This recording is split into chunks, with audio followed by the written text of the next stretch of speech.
Fala pessoal, vou dar aqui uma dica valiosa sobre barulho na direção.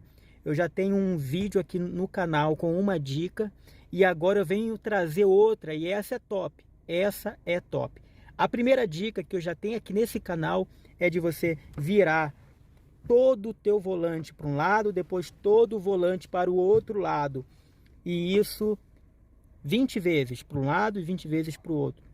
O barulho ele vai parar. Porém, se o barulho voltar, provavelmente o problema está lá embaixo no carro, tá?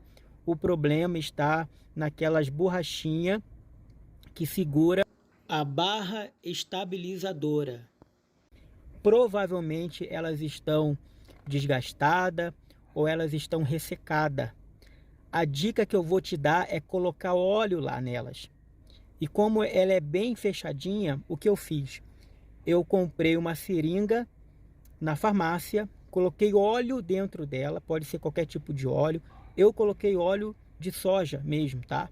Eu fui lá embaixo do carro e apliquei nessas borrachinhas. Amigos, já faz um ano desde quando eu coloquei esse vídeo no canal. Um ano que eu coloquei esse óleo e até hoje nunca mais fez barulho. Então é uma dica valiosa.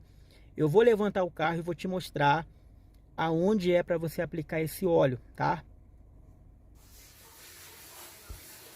Aí, meus amigos, ó, é nessa barra estabilizadora, nessa bucha aqui, ó. É uma desse lado e uma do outro. Aí você aplica aí, ó, entre o ferro e a bucha, aplica esse óleo. E aí você faz o teste, tá? Com certeza vira todo o volante para o lado, vira todo o volante para o outro. E se der tudo certo, volta aqui nos comentários e fala aí que deu certo aí. Valeu? Deixa o seu like, curte aí, se inscreva no nosso